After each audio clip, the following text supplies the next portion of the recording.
Welcome on into 19 on the Clock, your Tri-State high school and college sports podcast. I'm your host, Brad Pushkar. Joining me again, there we go, back from vacation, is Jackson McCarty. So do you have to lose the as always now? Well, I mean, I just change it up where I say not as always. There you go. Well, either way, I am very glad to be back in the seat. Had a week off, went back home to Arkansas, and saw some folks, did a little wedding, and now we're here. Okay. Yeah. I'm sure no one has ever figured that you were from Arkansas, no, from the South. No.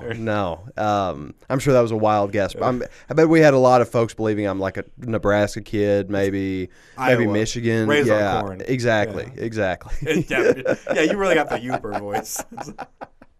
And every time we talk about the University of Michigan, I go, "Be careful." Yeah. So it's, I think I've tipped my hand that's probably I'm not from up there, but no, man, it's good. And now we've spent many a months where in almost every episode I'm like, "But what about when football's back?" And we're finally now in the point where we're going to get to talk about some football. Really just kind of looking ahead to all the teams that we're excited about for the upcoming season in college. And then with the amount of previews and whatnot that I get to do throughout the season, I did isolate my list to the 4 high school football teams that really have me intrigued right now. Yes. And so that is what that's going to be the meat of our episode today. Yes. Kind of getting some teams on your radar if you're listening and watching. But we wanted to also take a second to kind of talk about some headline stuff. Some of the big news stories from this week, which is something I've wanted to do and just never actually committed us to doing in the past. But the one of the big things that kind of came out this week on July 1st was the annual NIL report from Open Doors. Yes. And nothing in this is too crazy, but I think it sheds some light into how things are moving forward. And especially with the proposed cap, what we're going to kind of see as universities have to think about things with respect to a year and how much money they spend in a year. Mm-hmm. So one of the data points that they showed was the year-over-year growth in NIL collective spending. A reminder that collectives are going to be under a lot more scrutiny. If you're going to be paying a player, it has to be a brand deal, like it has to be an actual exchange. Right. So if you're paying $500,000, you have to be getting $500,000 worth of advertisement, usage in commercials, whatever thing it is. Yeah, it can't just be like a cover up almost if you want to go that route. Or you can't be like, hey, come stand here for an hour. We're going to give you $50,000 for the entire year. Something like that. Right. You do it based on actual costs and fair market value, all that stuff. So in January, year over year, rose about 200%. February, March, 52, 73%. I think the biggest thing is for a lot of these months, in April and May as well, 182%, 119%. You have more spending because I think you had, May opened up a little bit of the softball transfer portal. You have more football players moving. There's going to be those times where those deals are coming out. Same with April with basketball, men's and women's, and things like that. January was football on the front. Of course. The big portal. Yes. June. Do you want to guess how much it rose year over year? I don't know. So it's more than all of those previous months combined. In June? In June. 824%. Oh, my gosh. And do you want to know why it is believed that is how it happened? Of course I do. Is you're front-loading your payments. Mm-hmm. So if we'll just hypothetically, Ohio State is trying to pay such and such player $1 million. Yeah. They are giving that now, or a majority of it now, and then that is off the book for the 20.52 million cap that now goes into effect with July. Okay, there you go. Yeah, so it's essentially you're giving these kids signing bonuses to get around it. Essentially, yeah. It's really the and it's also again still through those collectives. Mm-hmm. They're not being scrutinized just yet. Yeah, that goes so it's into a lot effect easier to. July, right? Or yeah, like at the end of this month or something. I believe it started yesterday. Okay. With the first. I wanted to say that it was almost like July 20 something, but Yeah. And so some other things that they've looked at was how much was spent on NIL products. Last year, $2.26 billion between commercial and collective spending. That is insane. Collective spending has out-totaled commercial since 2022. Okay. So like that first year, 2021-22, it was about $600 million in commercial, about $300 million in collective. Now the 2023-24, about $230 million in commercial, $936 million in collective. Golly. Which I think at that point it was a lot of the people who were collective members were paying commercially originally, and then when it kind of opened up, it was like, oh, well, let's just dump this money into that side. Well, and I know a lot of teams did not have collectives like really functioning that first year, so it was like Bryce Young was the first $1 million quarterback, yes, if I remember right, and that was that first year of it, and a lot of that was through sponsorship agreements and stuff like that, just because Bama had all those connections and was like, okay, we need you guys to pay him so he can continue playing here and make that trade-off work. Well, and it's it's like you have like your Texas Techs where you have a lot of big, oil guys. Yeah. I forget his first name. I want to say it's Chris Campbell in with Texas Tech. He used to be a player, started investing into oil, like fields and land, and was able to make an insane profit, and now all that money is going back towards Texas Tech football from him, type thing. Like he is basically fueling that program in a big way. See what you did there. Thank you. And but projections moving forward now, commercial spending for this 2025-2026 upcoming season, commercial about $990 million, which would be the largest amount because last year was $950. That's insane. Collective down to $225 million because you're capped. Because you're capped capped in a little and under scrutiny and controlled a little bit more. Right. Whereas they spent $1.3 billion last year, and then it is all going to be in the collegiate side where $1.5 billion is expected to be spent, and that is that $20.2 million cap. Can I make an observation? Go ahead. With this cap situation, I think basketball is going to get hit way harder than football is with this. So, yes and no. So actually, I'm gonna jump ahead now to another point because they do have revenue share allocations. Okay. Data. 65.6% is expected to go towards football in Power 4 conferences. Okay. So ACC, Big 12, Big 10, SEC. Yep. Makes sense. 20.3% of that is expected to go to men's basketball. 6.6% of that $20.5 million allocation to women's, and then 7.5% to all the other sports.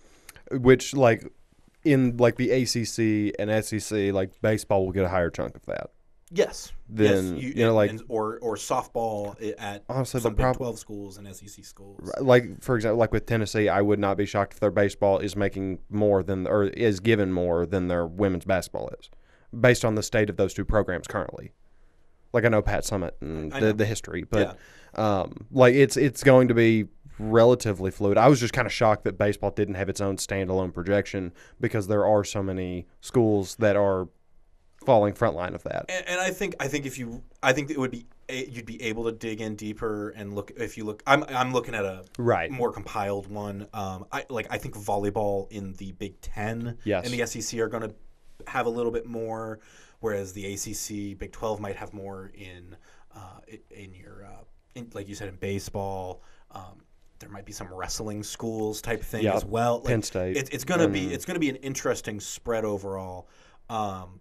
But talking about the group of six, which is including Pac-12, as that is now reaching closer to 9 members, if I'm not mistaken. They need one more for football. They've got 8 for basketball because of Gonzaga. Yes, because they just added Texas State, which isn't going to be that official? In effect.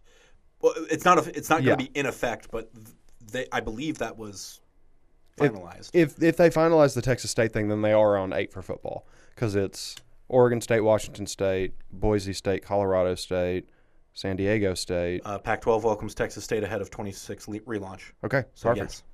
yes. There's a couple more of those that I don't even know who I forgot. Utah State, I think, is there now. It's good. It's just the state conference, pretty much. Yeah, actually. But looking at your group of 6, so AAC, Conference USA, MAC, Mountain West, Pac-12, Sun Belt, about 62% to football. Yeah. 21% to men's basketball, 9% to women's basketball, 7.3% to other, and then you have all the other Division I institutions, which includes like your Big East. 55% go into men's basketball. Whoa! Because you have UConn, you have Xavier, you have Wichita State, I believe. Like, there's a lot of big basketball programs that aren't playing. Creighton as well. St. Louis University. And then 27% to football. Because you still have it, like UConn has a football team, right? And they're gonna have some stuff. 10% to women, and 7.3% to other sports. So, I think you are correct that it's also this thing where you have to think, and this is something that I talked to Betsy about last week while you were gone. And football has 115 roster slots now. If a lot of these players are going to be getting paid in some way, that money is mostly going to be going towards football. Whereas I think basketball is capped at 13 or 15 spots. Yeah, 15. And so, you spend 15. We'll say $15 million, or we'll say $10 million. Your university, you just split it in half. Okay. All $10 million goes to football. $10 million goes to basketball. Yes. All of those basketball players if you split it evenly, are getting like $800,000, $900,000. Yeah, and then the football guys are getting football guys are getting like 10, like normal salary. Yeah, or no, they're getting 1,000. Oh yeah, because it's 100. Yeah. Ooh. Also, another observation I'd like to make. Works. I don't know. You guys know what's happening though. 10,000. Another observation I'd like to make. Mm-hmm. This cap is kind of low. Like, call me crazy, but like $20.5 million doesn't seem like when we get reports that Cooper Flagg makes $8 million or whatever it was in his freshman year. The thing with that is that Cooper Flagg is going to be making, or would have been making, something from third parties. That's fair. And so those don't count towards your cap. Okay. This is more just the direct, like, say UC wants to use Brendan Sorsby as some kind of advertisement, whether it's in the stadium or on social media, whatever. He's going to get paid for that from the school now. Right. Because, again, it's not technically for play. It is for how you are being used as marketing material and things like that. And I think, like, for example, the college football game works through the universities, and so that's another thing. It's a bunch of different stuff like that with likeness. But I'm not going to derail this, but the college basketball games coming back is, I mean, come on. Hey, I followed the football game for the development for like 3 years. Uh-huh. And now we're going to get 26 and have like enough. It's funny because I was like, I'm not going to just keep buying these every year, but everything they've said about this new one, I'm like, oh, they fixed the things I didn't like about the old one or the last one. We'll get one more, and then we'll kind of wait it out, and then it'll be, college basketball's come back. All right, I got to get that. Yeah, well, and I am very much the college games coming back is just going to remove my need for buying Madden and 2K. Yeah, like that's because I'm just going to end up buying this one every year. But all right, do we want to? I was going to say one last thing I wanted to mention was the transfer portal. Yes, and how men's basketball getting paid about just under $15,000 per athlete. Okay. After the transfer portal opened up, that jumped to almost to $50,000, and that was May and June of this year. Mm-hmm. You look at football, and you have two different transfer portal windows. After the first one, December to January, didn't really rise. After April to May, it went up to just over $10,000. Okay. The softball went from generalizing how it looks, about $2,500 up to almost $10K per player. Whoa. And that was one where, again, like I mentioned with Texas Tech, There's some big deals, and I think that's spread that that averages out to make that a lot higher. Baseball rose up, and that transfer portal is open or just closed.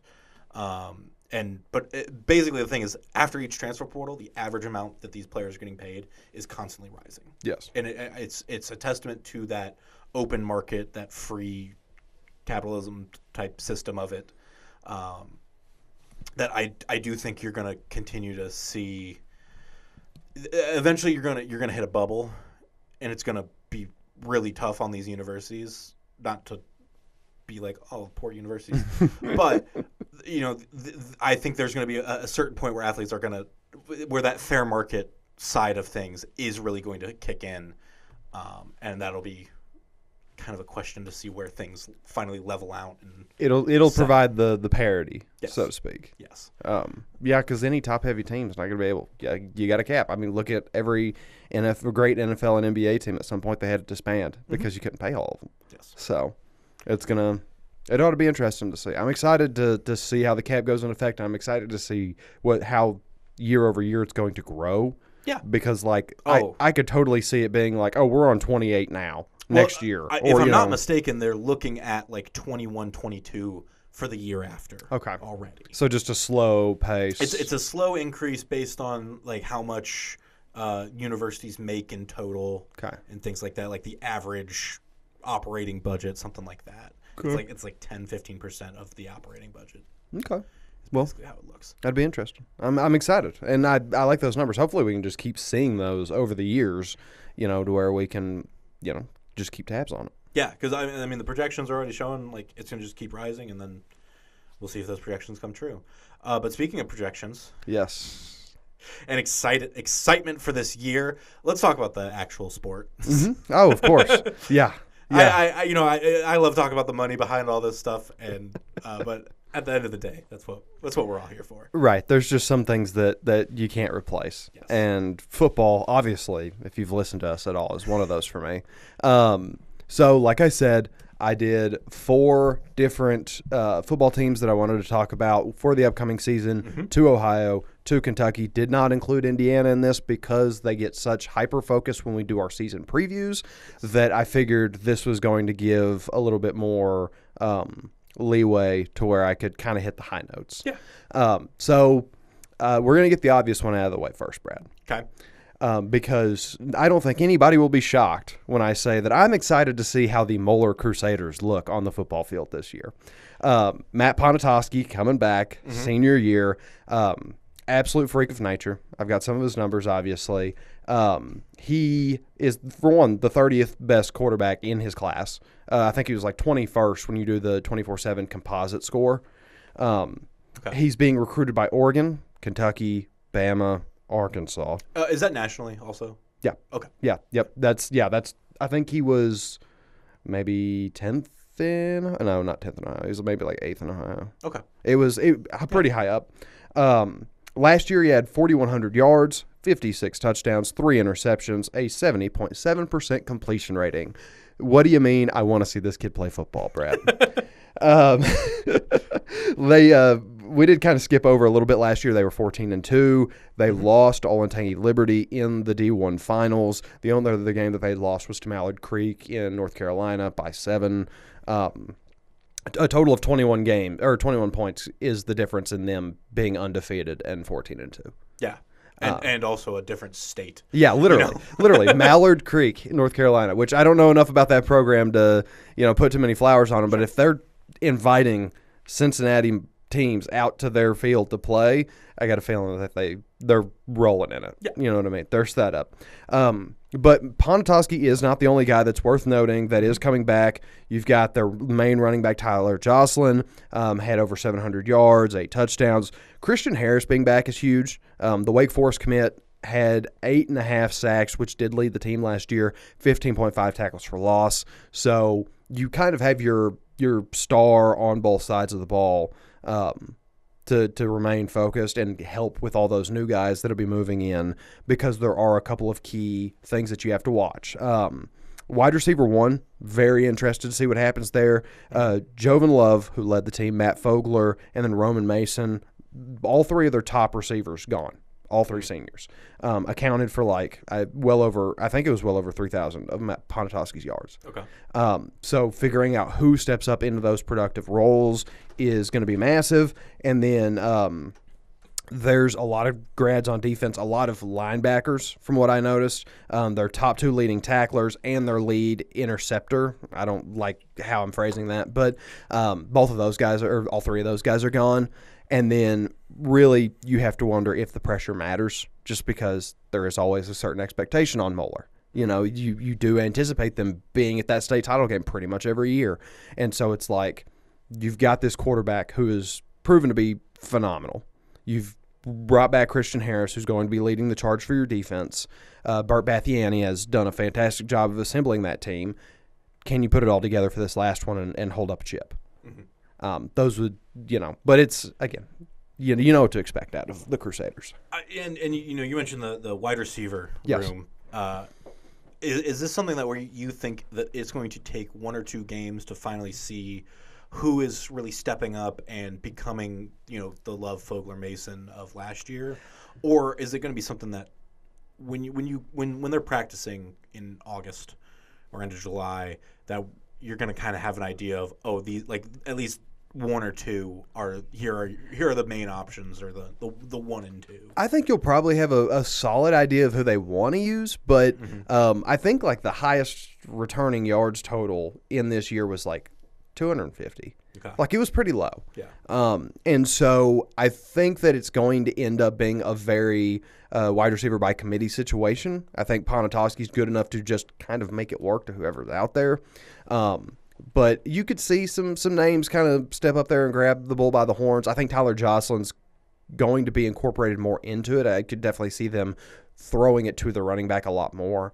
But it's just such a strange layout that all their receivers leaving at the same time opens up a lot to some of those rising juniors and whatnot. So I don't personally know who that's going to be yet. I unfortunately haven't been able to see any of their practices or be a part of that process. But if I had to guess, he'll probably find one main one, and then it'll be a lot of week dependent stuff beyond that.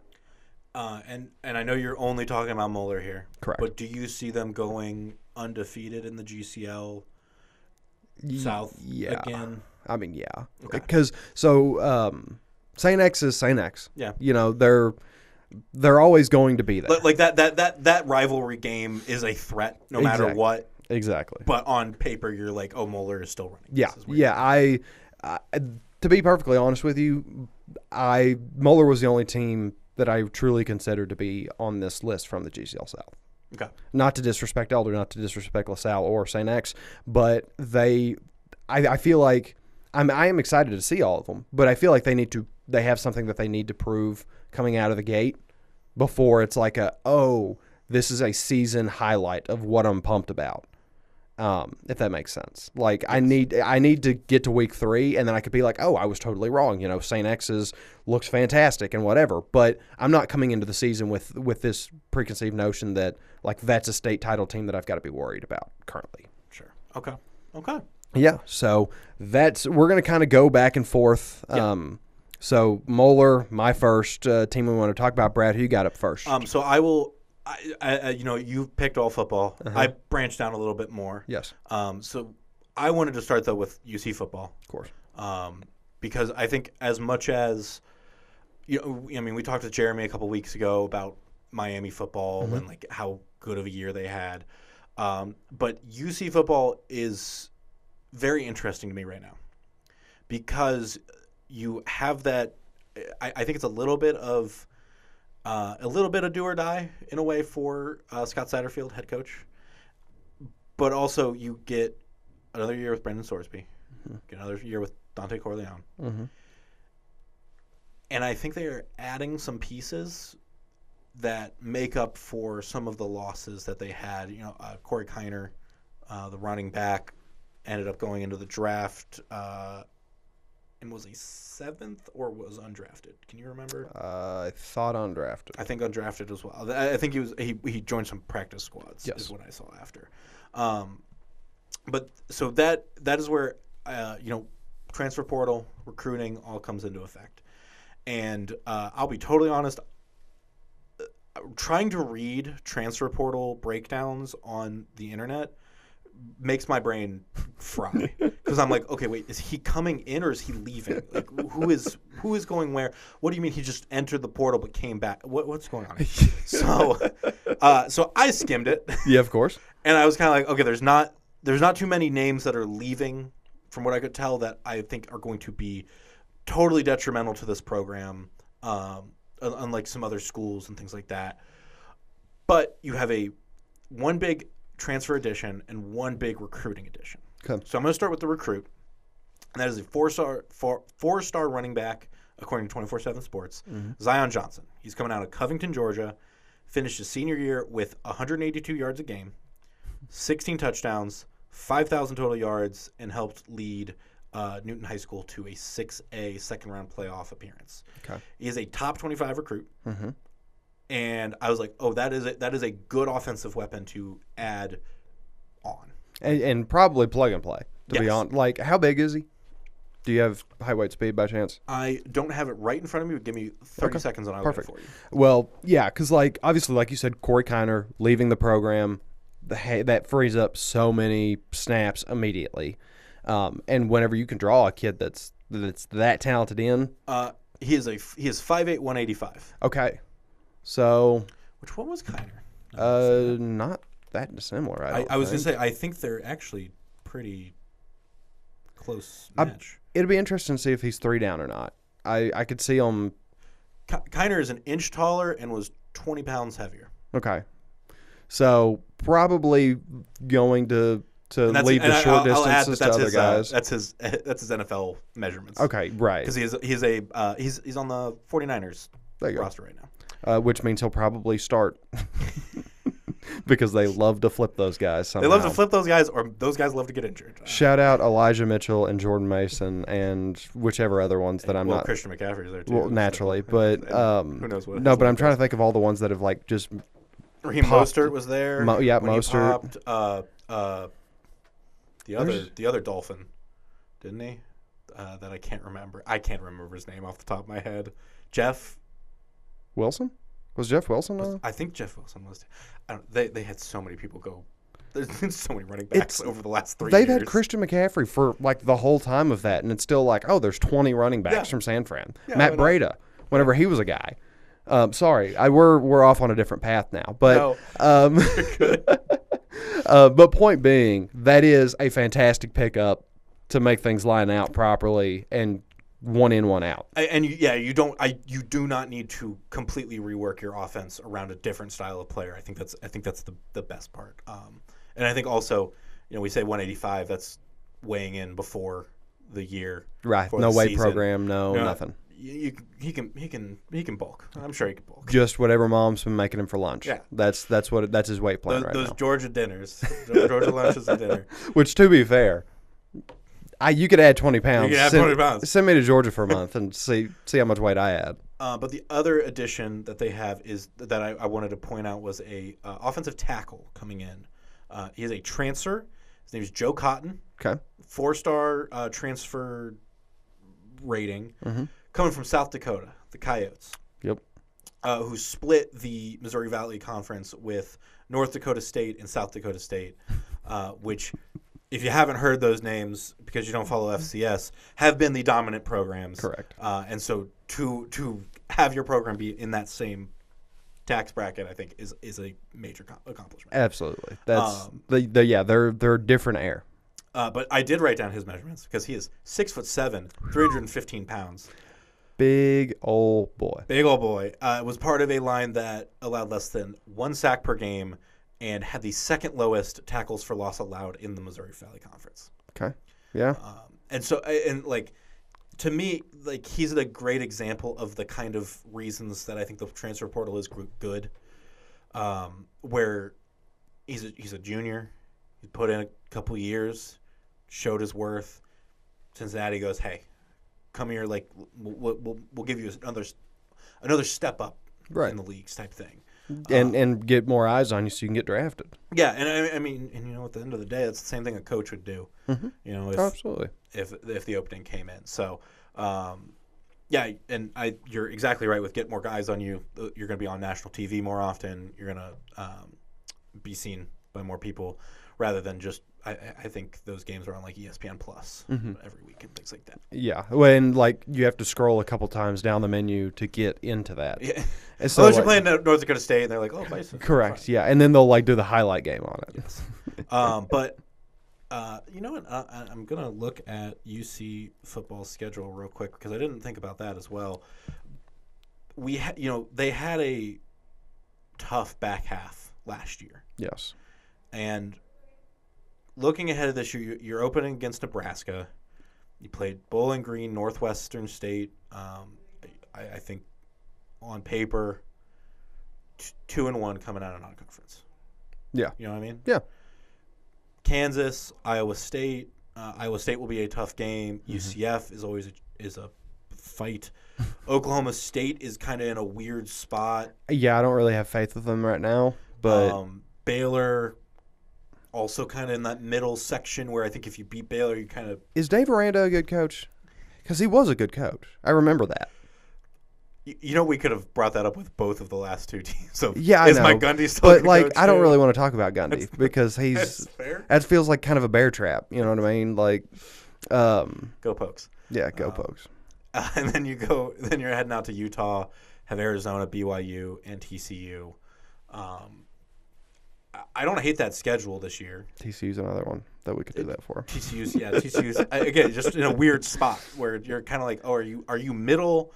Are you bottom half? Are you upper half? There's no real clear delineation. You're just lost in the mud. But you don't have the Colorado team that everybody's been talking about. Which Caden Salter going there is going to be. That's going to be really fun. Mm-hmm. He's going to be really good there. So I think that UC can improve on their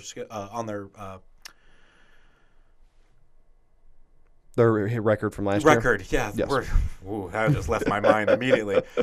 Can improve on the record from last year with the schedule and with some additions. And I think keep an eye on Zion Johnson. 100%. See how he does with this offense when they inevitably put him in. I'll be interested to see if they try to let him gain weight as the season goes and then use somebody else on those short down situations to kind of incorporate, and build him up. Absolutely. So, yeah, speaking of building things up,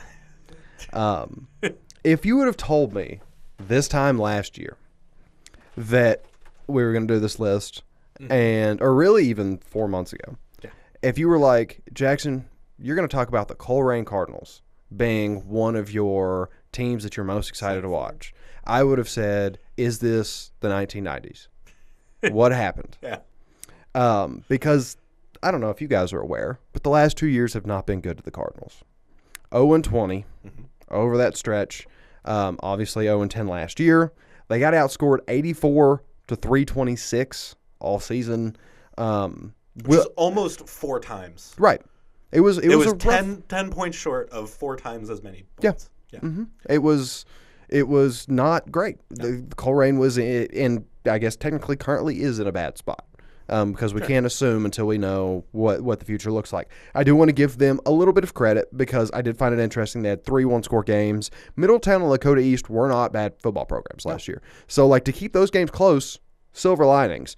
And then, obviously, if you're not familiar, they are a legacy program. They've had 6 different NFL players from what I could find, dozens more college athletes that have gone through, was a Moeller, contender at one point and was going up against the very best in Ohio, across the state, time after time. As I told you, my parents are Northwest grads, and I was talking to my dad and my aunt, and they were asking me about some football teams, and I was like, well, we're going to talk about Colerain this week.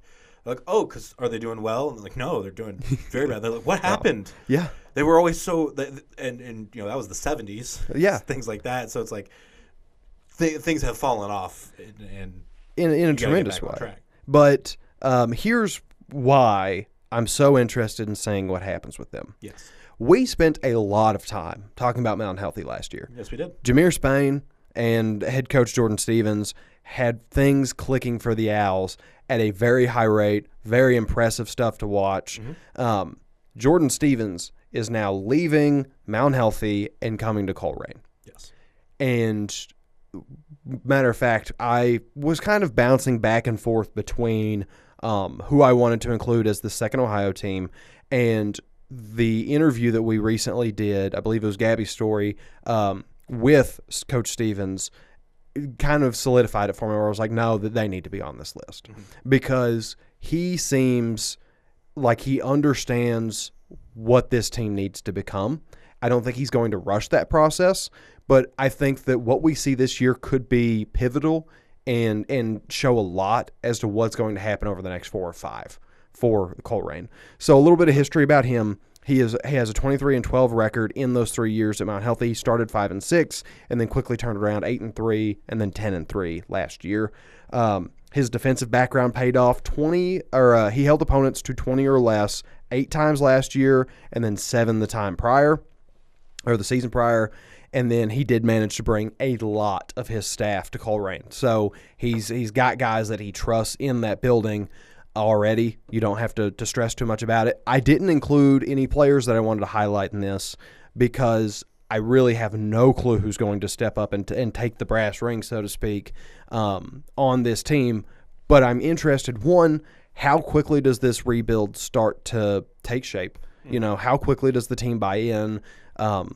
Does it need to be a situation kind of like where you, not to say you burnt the first year, but you get back closer to 500 and then regroup and then kind of launch it into the next one? I really want to see who steps up. I think that there are going to be a ton of guys that see the opportunity ahead of them, know what Coleraine could be, see the amount of NFL and college athletes that have been brought up through the program and say, I want that to be me, especially because Steven seems like a fantastic motivator. And overall, I want to see how much damage they can do in their conference because it is a very talented batch. You know, you do have the Lakotas, you've got Middletown, you've got, so much value out there that it's not going to be an easy ride regardless. So seeing how quick you can grab that bull by the horns is going to be fascinating. Proposing an idea of this year they go 2-8. Okay. Next year, 4-6. Okay. Year after, 6-4. Yeah. Is that successful? Is that a success, or should it be a 3-7, 5-5, 8-2, 7-3, whatever? So, I guess it really just depends on. It's kind of riding that line, to be honest, because I would lean no. Okay. Personally, just because I know that Coleraine made this hire because they think Jordan Stevens is one of the best coaches in the region, and they think that he can get them back to being like, oh, we have to talk about Coleraine, or I have to keep them on my mind every single week when we're making the schedules, and I'm trying to pick the 3 games that we'll be talking about every Friday. That's at the top of my mind. Okay. I would say 7-3 or 8 wins by year 3. Okay. I think that's your mark. Yeah. And I don't think that they would fire him on 7 on year 3. Sure. But I think that to truly be like this happened exactly how we needed it, 8 wins by year 3. Okay.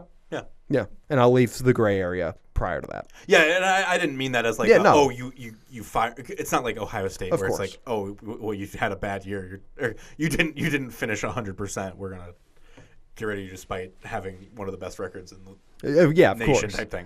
It's like, you lost 3 games. Get out of here. Yeah. So okay. Well, we will be keeping an eye on Coleraine for sure. Absolutely. My next team is Xavier men's basketball, and we kind of touched on this a little bit with Jeremy in that we don't know what this team is going to look like. No. And so we have a little bit. There's been some transfers. There are 4 returning members: Roddy Anderson III, Henry Thole, Michael Wolf, Ian Saborin. Yep. So that is 2 guards and 2 forwards. You cannot field a basketball team with just 2 guards and 2 forwards. No, you cannot. So they've been making some moves in the transfer portal, and I think the thing that is very interesting to me as I've been going through a lot of these schools is that you're not getting a ton of you're not getting a ton from major programs in a way. There's Anthony Robinson, who's a center from Virginia, is one transfer, pretty big. But you have Valpo, you have University of Evansville, you have Belmont, you have North Dakota, Montana, the Grizzly. Right? Yes. Yeah. So you're pulling in these players from the smaller schools that I think could end up showing what Pitino can do here. And if he's able to take these guys where he's like, I saw their potential at these smaller programs, I'm going to bring them to the Big East, and we're going to fight for the title or for the conference this year. Taking on his dad at St. John's, taking on Hurley at UConn. I'm so excited for that St. John's. It's going to be so fun. It's going to be so much fun.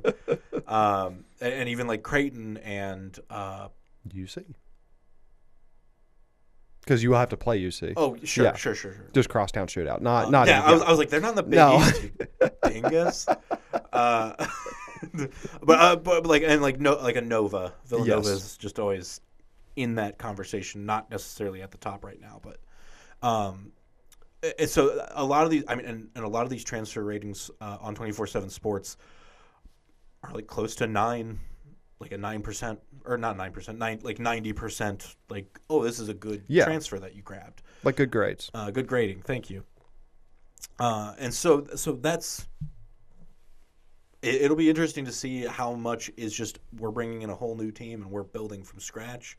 How much you get stuff from Anderson, from Thole, from Wolf, from Saborin, and kind of play that game a little bit. So, out of curiosity, if you had to guess, with those 4 guys returning, even though it is a new coach, do you think that he'll have a little bit more, I want to get these 4 guys featured? Or do you think it's every man for himself? I think it's a little bit of every man for himself. I think Anderson is going to get plenty of time, especially in that non-conference schedule, which I haven't looked at who all they're playing in non-con, but that's kind of the time where you just kind of go, okay, here, like, let's let the seniors see how they mesh. Okay, now we're gonna start like rotating out some guys on the court as the game goes on and go, what is our best combination to be on the court for the most amount of time, and then you can make that your starter, right, and then go from there. Okay. So yeah, I was just because, like I said, the loyalty doesn't really extend to Pitino, like it more so extends to the university. Yeah. But I wasn't sure if that does provide a leg up or not with that incoming coach situation. Yeah, and it's not like he's pulling in a ton of his guys. No. Either. Because I think it's just, was it just one at New Mexico? Let me double check. I think it was just one from New Mexico that transferred with him, which is Philip Borovicinian. Okay. Trust me, that's how you say it. Yeah, no, that's it. But he's power forward, so like, and yeah. I think you can use that, and I think that I just think it's going to be that like first 3 weeks of games, just a hodgepodge. First month, you're kind of like, okay, everything's going to keep getting switched around and moved, and then I think by the time you hit like your November tournaments, you want to kind of have an idea of this is what we're going to set in stone more. Right. This is the core that we're heading forward with. Yes. Okay. And so keep an eye on Xavier. Absolutely. Men's basketball this year. Who's your next team to keep an eye on? Let's switch over to the Kentucky side now. Go to one of our first of 2 teams, the Cooper Jaguars. So, yeah, they we liked talking about them too last year, and again a similar situation where a lot of the names that we liked to talk about are gone, but one remains for sure, and that's Cam O'Hara, who. And by no means is this any disrespect to Matt Ponatoski. I would like to preface. Okay. Because, and I think it probably has something to do with the fact that Joe and Jeremy or Austin Brisky end up at the Moeller games far more often than I do. Yeah. I went to a couple of Cooper games last year. Cam O'Hara is, I think, my favorite quarterback to watch in the Tri-State. Oh, sure. There's just so much fun to him. And the most fun to watch doesn't always mean the best. Correct. But like, he is a very, very fun, very good quarterback. Yeah. I remember him. He had 3 touchdowns to Austin Alexander in like a quarter, and I was like, "Oh, this is insane! Like, what is happening right now?" But overall, last year the Jags went 14-1. They lost to Bowling Green in the title game. 2 one-score games all year. That's it. They were 10 points plus every other game. 44.3 points per game, allowed 16.8. So almost tripling teams up. Yeah. Just absurd team. They, like I said, they are returning Cam O'Hara, 3,600 yards, 52 touchdowns, 3 picks, committed to Western Kentucky. Go Tops. Go Tops. And then they've got running back Keegan Maher coming back as well, 1,400 yards, 22 touchdowns. So 74 scores between their quarterback and their running back coming back. No big deal, right? How many points does that come out to per game? 74 times 7? We are not good enough. I love that you were like, oh, I could try that. Yeah, I was like, no, you can't. No, there was just never a chance. And then they have their leading tackler, Riker Campbell, coming back. He had 102 tackles, 2 tackles for loss, 8 interceptions. 8. Yeah, insane. 2 touchdowns. I know. He's just a beast. And then Max Wethington also returning as well, 75 tackles, 3 tackles for loss. So, big question, similar to Moeller, who's catching the ball? Isaiah Johnson, Jaden Combs, Austin Alexander, all graduating, accounts for 2,900 yards, 46 touchdowns. Yes. So 700 take yards. those away, and a little less than 700 because it's because of the remainder, right. And 6 touchdowns. Yeah, returning from. Yeah, you're gonna have to find somebody to catch all the rest of that now. Yeah. And like, I legitimately, it was kind of a similar situation because I don't think it was even 150 yards was the next man up. Like, it was very minuscule. Now, granted, I think Cam O'Hara has the type of like playmaking, off-platform kind of weirdness to him that is going to be fine. Like, I think that any receiver that's paying attention is going to be able to find their spot, right? And a lot of times he'll just be like, run to that back pylon. I'll get it over them. I promise. You just got to have it. Yeah. So like it is, there's some comfort there, but it is, you got to figure out who's going to be doing that. And then Austin Alexander graduating also creates a big problem with their sacks. He had 13 he had 13 sacks last year. They have 8 sacks by returning talent. So if you're going to fix that, with your 16.8 points allowed per game, you're going to have to pressure the quarterback. Figuring out who steps up into that hole is going to be huge. And I think that alone is my biggest point of concern if we're going to go that route, just figuring out how you maintain. So in your mind, they could still keep close to the 44 points per game, but allowing less than 17 may not work. Because you have Keegan coming back too. So the running back situation, it's like, even if Cam is struggling to find who that receiver is going to be, I feel pretty confident that they can become a slightly more run-heavy team. Okay. And be like, okay, Keegan, you kind of do this heavy lifting for us for however many weeks while Cam develops this rapport with his guys. Yeah.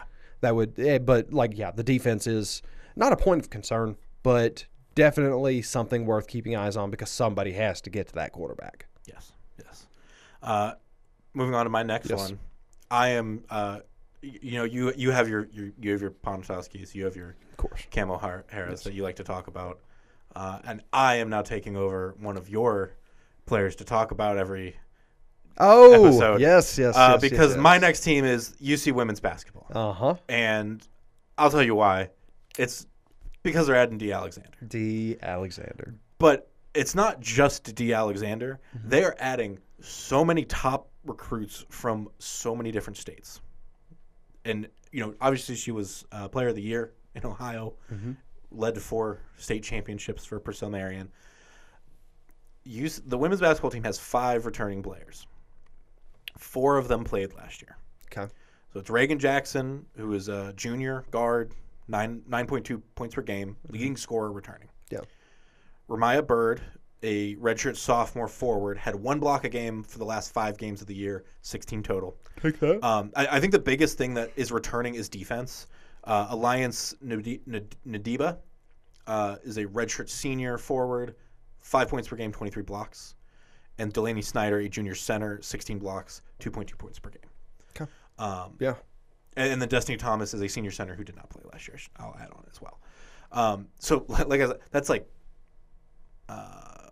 39, 55 blocks between 3 players. Yeah. So that is a very good confidence builder for what you're doing inside the paint. They had a couple transfers come in. Mary Carden from Oral Roberts, she's a sophomore center, had limited minutes with Oral Roberts, 2 points per game, 2 rebounds a game. The big pickup in the transfer portal was Maya Perry.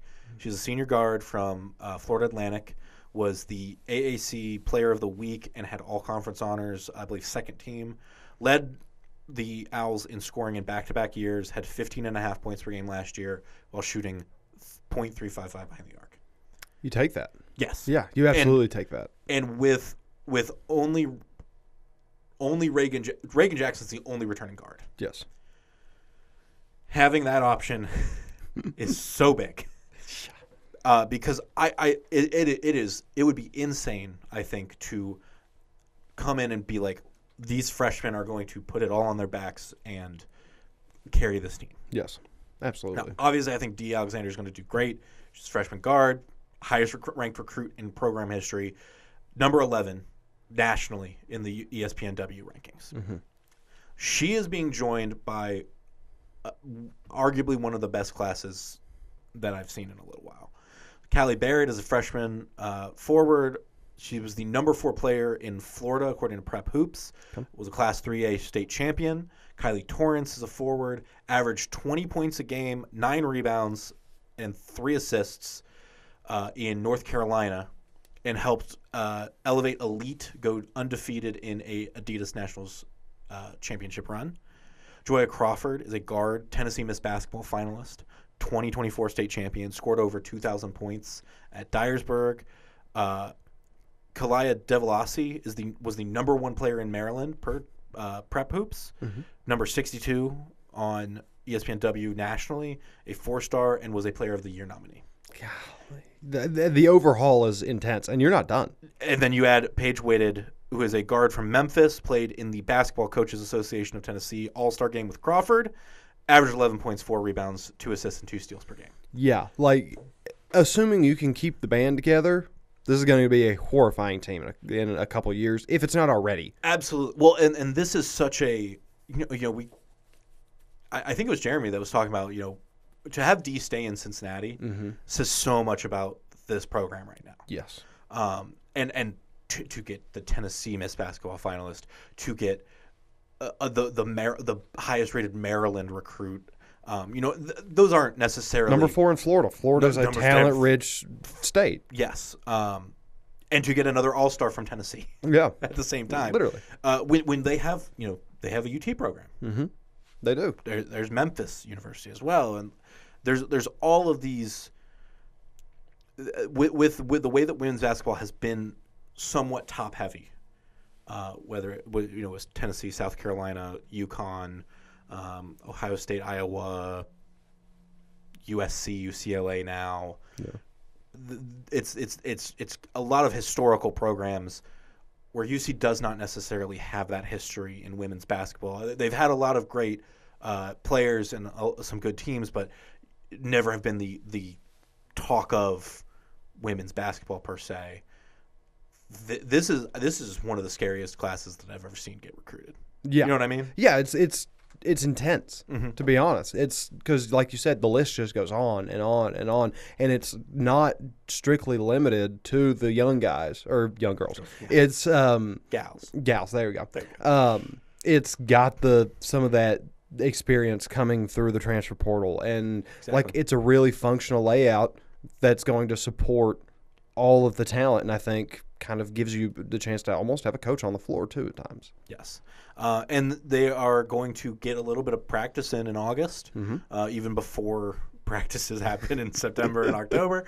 They're going on a tour of Italy Ooh, playing 2 that'd be international games the week of August 2nd to the 9th. So they're going to be doing practices in Italy, also playing some teams there, which I think is just going to be good experience, not only for the freshmen but also for the transfers, and to really find that mesh for this whole team as they move forward into the year. 100%. I am very excited to keep getting the updates, especially just because D. Alexander has kind of become the main character of this podcast. Yes. So, yeah, that's real interesting stuff coming up for UC. Yeah, so we'll be keeping an eye on that. Who's your last team you want to really make sure we keep an eye on this year? Yeah, the last one we're going to have here, Ryle Raiders. Honestly, they might be the most set up of this list, or I might be the most confident in what they have on this list. Okay. They were 12-3 last year. They lost to Cooper by 7, St. X Louisville by 7, and then Trinity by 19 in the title game. Not bad groups to lose to by any means. 34 points per game, 17 points allowed, so strict doubling up there. Their leading passer, rusher, second best receiver, tackler, interceptor, all back. Every last one. You like that? Yeah, like the core stayed together, and you lost your 3 games by a total of like 30. Was this that group where like they have been playing together for? Okay. Yes. Yes. Because this is Virax, and so obviously Nate Virax, their quarterback, 2,300 pass yards last year, 13 touchdowns, 12 picks.